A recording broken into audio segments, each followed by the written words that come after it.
Well, for more on that attack in Istanbul, Christian Leuprecht joins me now from Munich. He's a professor of political science at the Royal Military College of Canada. Thank you very much for your time this evening. So here we are again then. Once again, civilians have been targeted in a suicide attack in Turkey. Who do you think could be behind today's attack?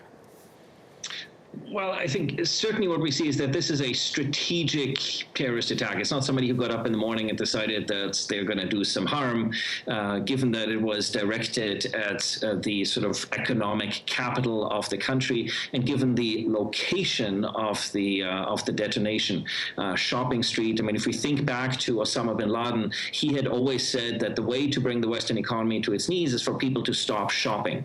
And so I would hypothesize that given the nature of this attack, that this would probably more likely be Islamist extremists, but that is purely conjecture. It does suggest we clearly have a straightforward case of terrorism and effort to use ideologically motivated violent extremism to change government policy and to change government posture. Do you think that's in any way likely? If one of the objectives of terrorism is to create fear amongst the population, is that what is happening in Turkey right now? Do you think the government will respond by changing its strategy at all?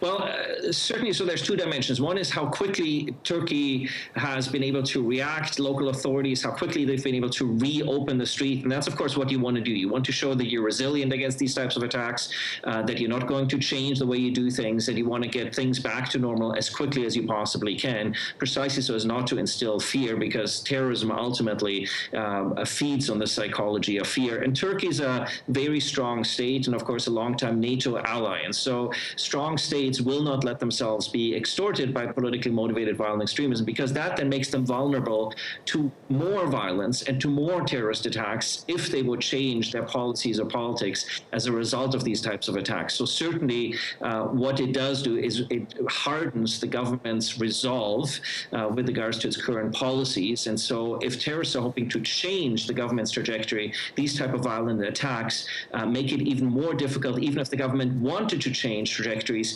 now it can't, because that would be seen as giving in to the demand of violent extremism. Turkey faces a number of disparate threats right now, from the PKK, from Daesh, of course, from the spillover of the Syrian war with the YPG in Syria as well.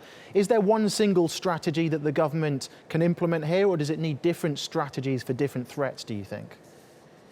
Well, inherently, this is a nuanced issue that Turkey has challenges internally with regards to power sharing with its large Kurdish minority, and some grievances, and a very small fraction of people who decide to resort to violence to make those grievances known. And there's the external challenge. And I think in the immediate, Turkey is likely focused on trying to stabilize the external challenge with regards to its coalition to try to contain ISIS and hopefully, ideally, end up defeating ISIS, or at least containing it to the point where it doesn't pose a threat. But ultimately, certainly the internal struggles that Turkey faces will not be resolved through violence by either side. Only a political process and power sharing can resolve these. And it appears that a power sharing agreement may be some way off. And so as a result, whether it's internally or externally driven,